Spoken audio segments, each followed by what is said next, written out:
Hi, YouTube. I know it's been a while. Honestly, I've had so many things going on, family crisis and a sick dog.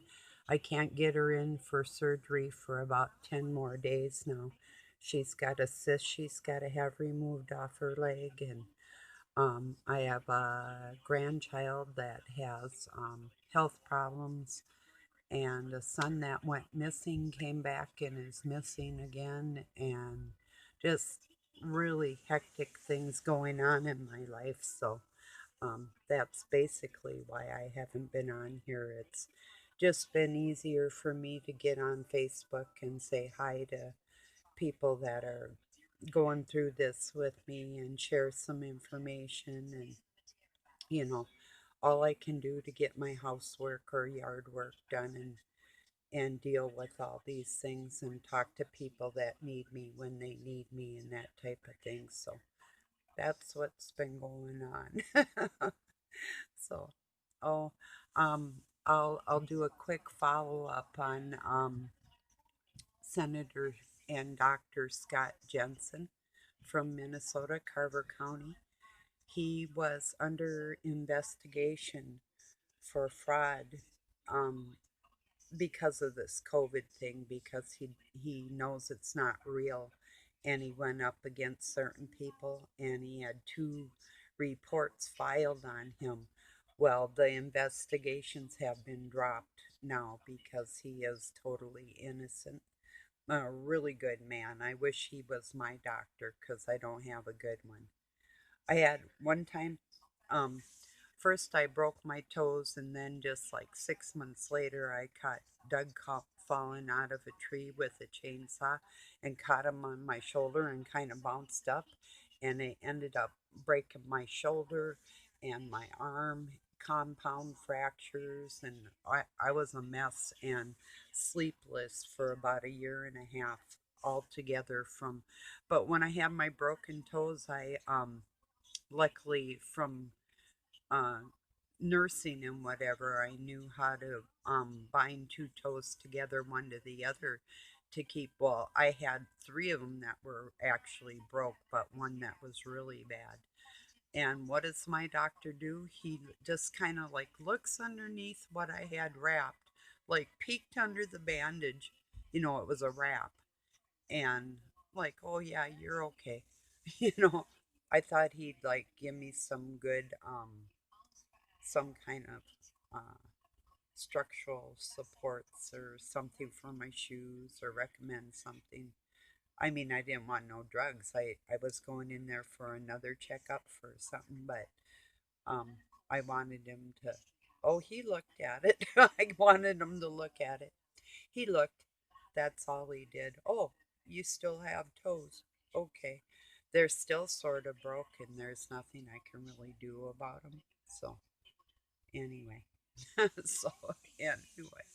But yeah, so back to Senator Jensen. He's in the clear, but he's on Facebook. He does a lot of videos. Well, not a lot, but a few every once in a while, like about once a week or so.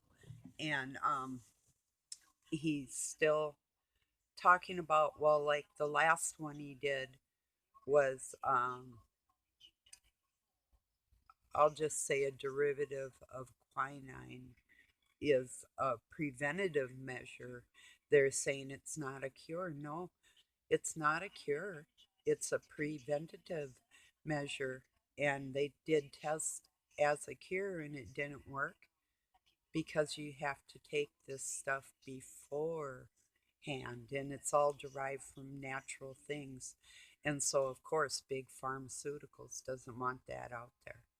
So, but anyway, yeah, let's see what else is going on. Oh, yeah, I was watching Hamish from High Frequency Tribe today. And it's really odd because I've been going through something I'll tell you about in a little bit here. But he was talking about these people who are like good vibes, man, good vibes. He says he thinks like when you're like pretending so much like that, because in the world we live in, Um, if you're not a realist and know that there isn't a lot of good vibes to be had, that you're really putting yourself in danger by basically ignoring the real bad stuff that is going on. And he went into greater detail than that, but that was kind of the gist of what he was saying. Just a minute, I'm gonna grab a cigarette. But so anyway, well, I'll tell you something I went through today. I had my Facebook hacked, and they took one of my YouTube videos and passed it around to all the people in my inbox on Messenger, and implying that I had sent it to everybody, which I didn't.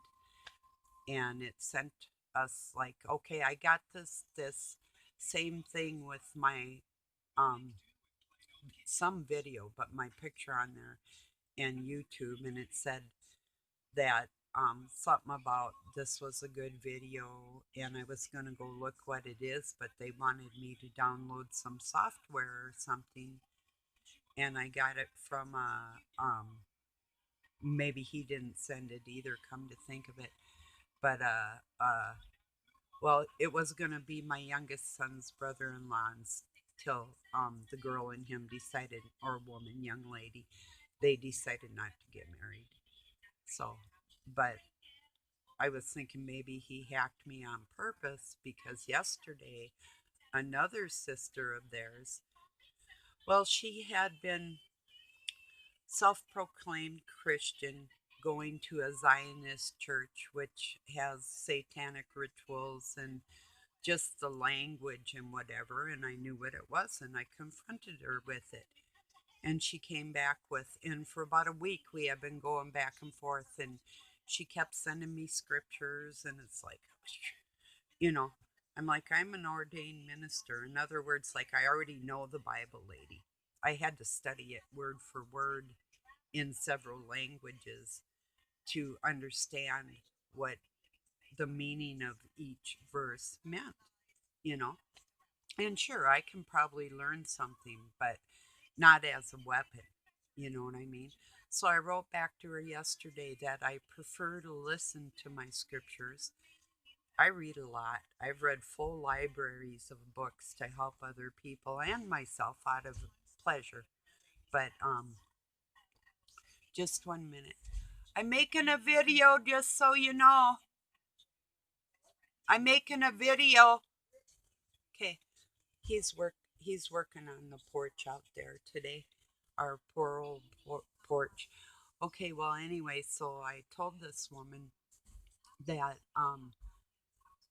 I didn't like to read things. I prefer to listen to my scriptures because I've actually had metal in my eye and really bad iron injury, and reading a lot will it hurts, puts a strain on my eyes. So I told her that it didn't make any difference. So it came back where I finally just told her to piss off because okay, what it was is she wouldn't listen to any videos or information that I put through on the scriptures proving what she was reading or doing was in this could have been a family member. So I was taking a little bit of extra time, but I finally just ended up telling her to piss off, and I said I'm probably too dark for you because she was thinking that I was a bad Christian anyway. So it's like so she unfriended me into that, right? Till today, I got locked out of my Facebook, and everybody on my messenger got this fake video, which is a virus most likely. Well, another friend of mine said to go in and remove uh, Google Chrome extensions, which is probably and could be it because I was looking through all my settings and apps, and something like a new video that I might have, you know, looked at, or I didn't download anything new or anything, so I thought it had to be something that I opened. or something that I did. So, but the only thing that I did that was different within the last week or so was added Google Chrome extensions. So I removed that and I changed my password and I got back in on Facebook. So anyway, but you know, oh well. So lots going on.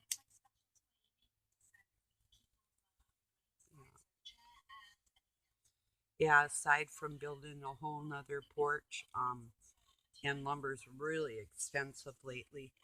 Um, Doug's been replacing old rotted out boards, and keeping what he can there and rebuilding it. And it's probably about, mm, I fixed it the last couple times, but it really needed a major overhaul. He had to like box in stuff underneath some of the steps and whatnot. I put some railings on and oh, I painted it a couple years ago and stuff like that. But put some railings and painted it. And I put actually made it look camel colored with green and beige. And then I put some sand on it because it's so freaking slippery. So after I painted it, I threw sand across it so it wouldn't be as slippery.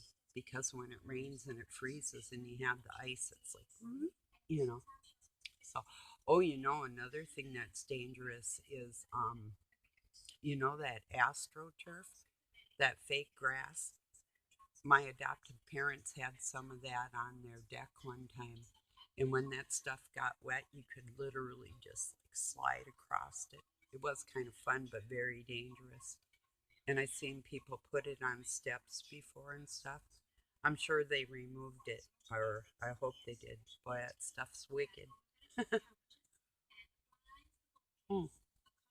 It's made out of polyester. It's plastic, so yeah. That's why if they put it in any of the old stadiums that are outdated, just like sports stars are nowadays, um, they'll remove it because when it gets wet or rainy or freezing or anything like that, it's really dangerous and people got hurt on it. So anyway, tonight's going to be a really good supper. Doug gets vegetables from the Amish, and he got a tomato about like that big. So I'm going to make bacon, lettuce, tomatoes, and I've got really beautiful. I've got a red and yellow, and I think a green pepper, and their onions, great big white onion. And the funniest thing about it is these are like last year was the first time I saw them, but they have the kids grow them and the kids will clean them and they have these vegetable stands. Well, the one by their house, the kids take care of that. That's all theirs. But they peel all the outer um, paper off the onion, the first couple, you know, um, peelings, and wash them all up and everything. It's like the cleanest onion I have ever seen in my life. I never saw anything like it before. I got the biggest kick out of that. You know, I told Doug if you see them kids, tell them those are the coolest onions. I still wash them off. I wash everything, and then if I cut the ends off, I wash my knife and go back to cutting it so I don't contaminate it with any kind of dirt or anything. So just I've seen a lot of chefs not even wash onions. They'll just peel them and chop them up and stuff. It's like, no. You get sick doing stuff like that. So, seriously, salmonella, food poisoning. So, and a lot of people do that, but I was cooking with somebody one time, and I won't say who it was. I guess it doesn't matter, but she did that in front of me. Just peeled the onion and started chopping it up, and I'm like, oh no, you don't. And I washed the knife and I grabbed the onion and washed that and put it back after I rinsed the cutting board off. um, and I use silicone cutting boards now. I don't like the wood ones because they're just really filthy and you can't keep them clean. And the bacteria is always trying to go into the wood and everything. They're okay, they're beautiful. I've got one, but I don't like to use it. So you can't really wash them. You're not supposed to, just supposed to sort of wipe them off or use salt or soda on them and then rinse them and stuff. It's like, no. Unless you use them for meat, and then you have to use soap on them and dry them right away. I don't know, they're just really dangerous. So, anyway,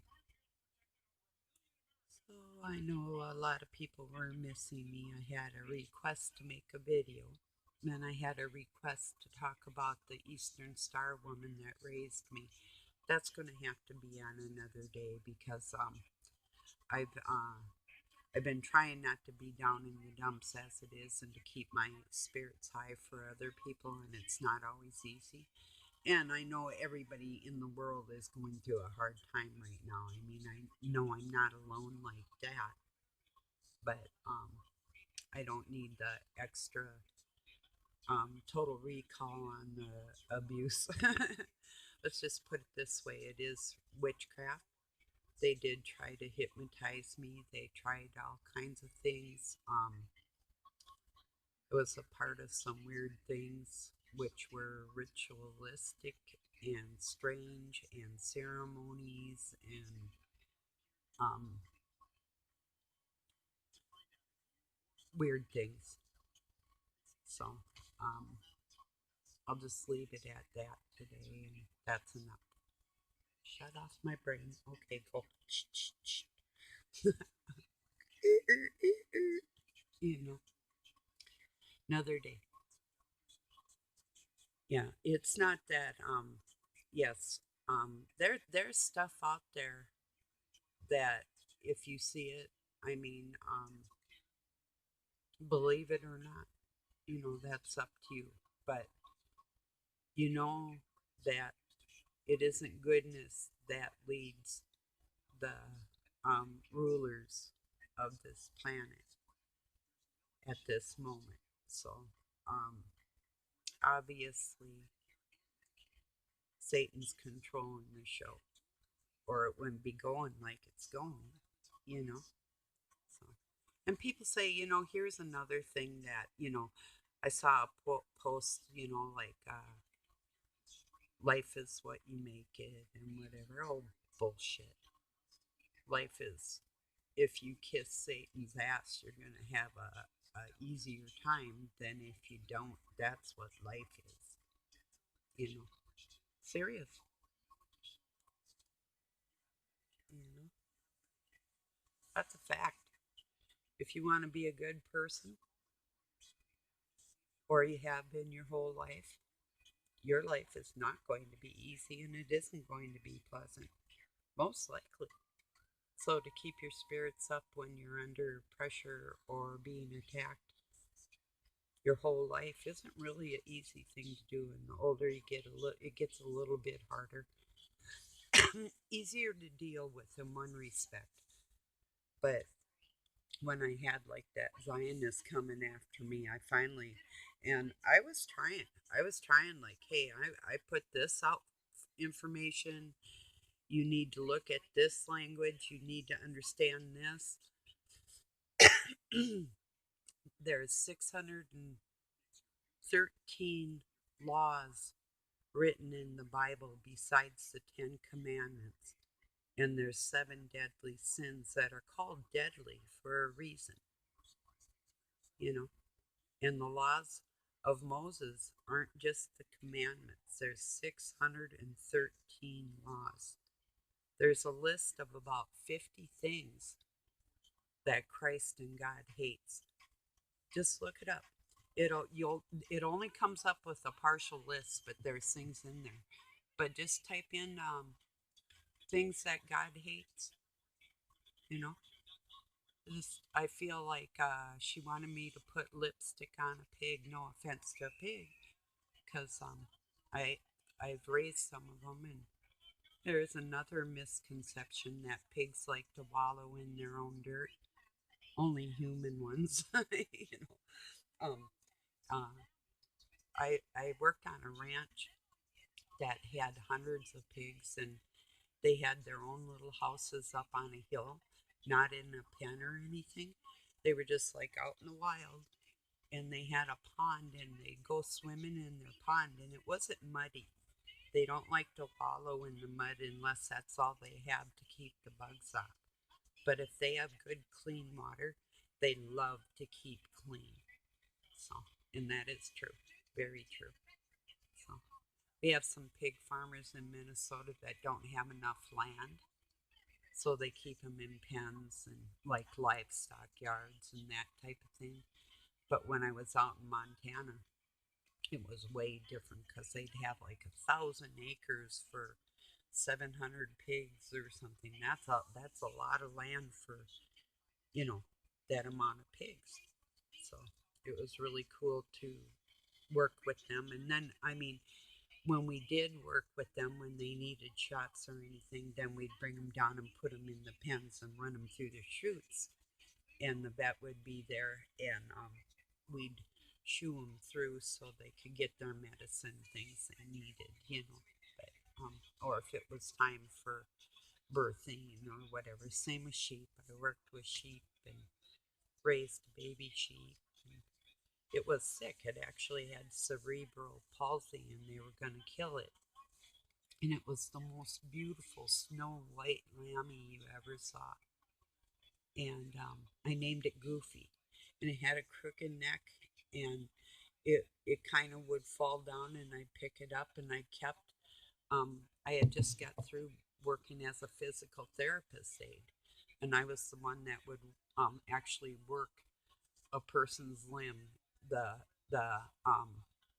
doctor would tell me what to do on the patient, and I had to study for nerve endings and different things so I didn't hurt somebody. But whichever part of that person was injured, and then I would be the actual one that would apply the massage or the exercise for them or whatever that would be. So I just got through doing that in my life, and in between nursing again, I went working on ranches. Well, anyway, so I ran across Goofy and decided to raise him and massage his neck and whatever. One time, he fell in the creek. He was getting a drink and he couldn't get back up, and my Irish setter was barking, barking. I thought, what is that crazy dog doing? His name was Dandy McBarker. He was a registered Irish setter, just so beautiful. And well, anyway, so I ran down to the creek, and there was Goofy blowing bubbles in the water. I'm like, oh my God. And so anyway, I picked him out of the water and got him back up off the creek bottom, put him back up on the, higher ground. And that didn't happen to him again. But he ended up, his neck straightened out, and he was able to go back into the herd, and he was a really beautiful sheep. So that same year, I raised a baby deer that had her ears cut off in a combine, and they brought her to me to take care of and she must have only been about 3 days old. She was just a little spotted little pumpkin, and put her next to me in my bed, and I bottle fed her. I got her canned milk, and she liked strawberry jello and lemon meringue pie and tobacco. I had to be careful. I had quit smoking for about a year and then started again at that time. And I threw a cigarette, and it was no filter on it, luckily.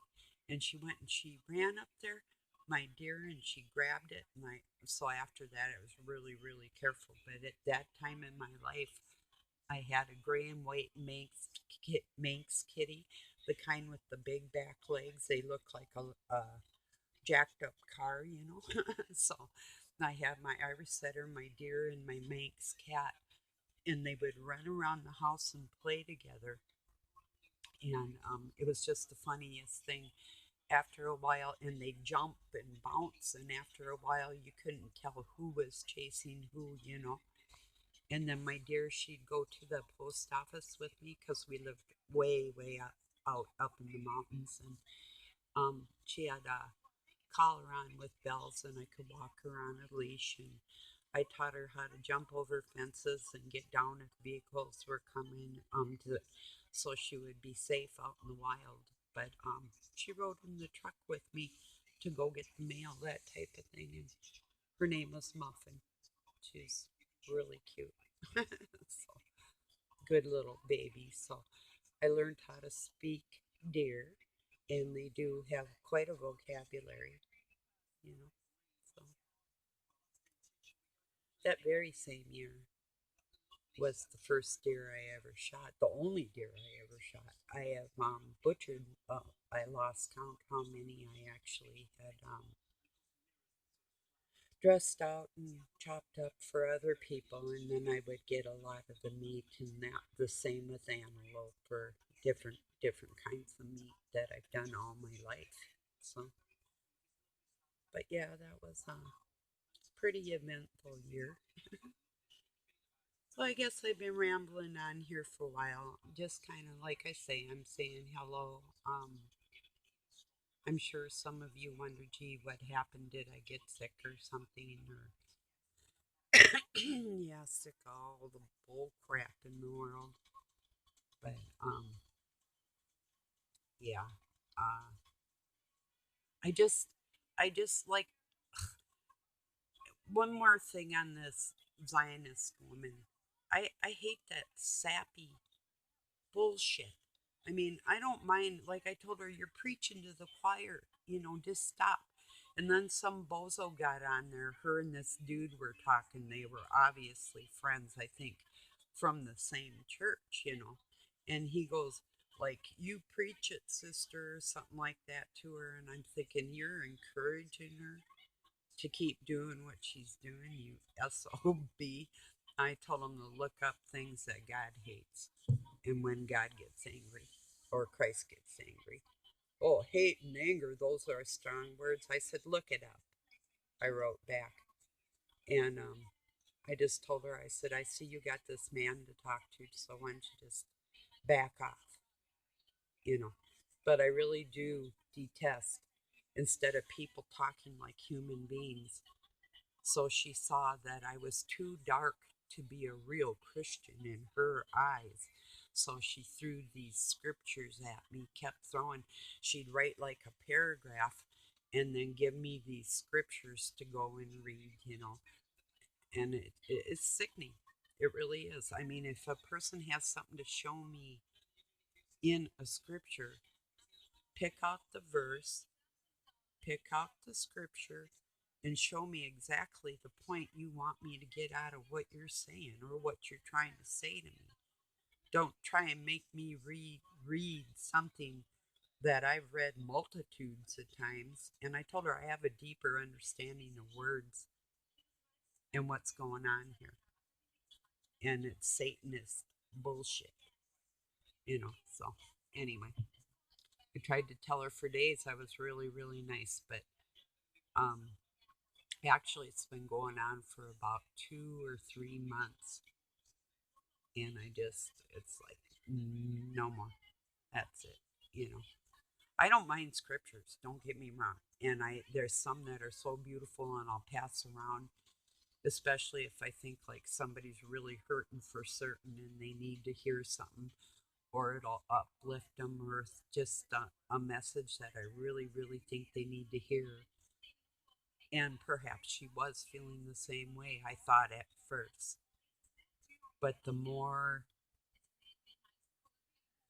well, I know the demon terminology, the demonology, the words, and the feeling that, okay, let's put it this way. You ever meet somebody and you get a bad vibe off them right away? Well, that's what I have. And now on the other hand, she has a brother and a sister. I don't get that bad vibe off them. Their mother, though, she passed around a naked baby picture, and that's something that we don't need to do on Facebook or anywhere else. I mean, we don't need to give these pedophiles any more stuff of our children to look at. I think and I hope you agree with me. That's not the right thing to do. I'm not one of these moms that ever wanted to take picture of my naked child either. I've got that memory in my head, like I ever wanted it there anyway. You know, it's bad enough I had to wipe their butts. Now I got the memory forever. No, thank you. But anyway, so okay, everybody, that's probably about it. I don't know what I'm going to name this video today. I love you all. Thank you for joining me. Um, I'm going to try and do a few more videos more often now. Peace and love from Pine City, Minnesota, USA. Have a good night or day wherever you're at. No. Okay. Was first try, second try?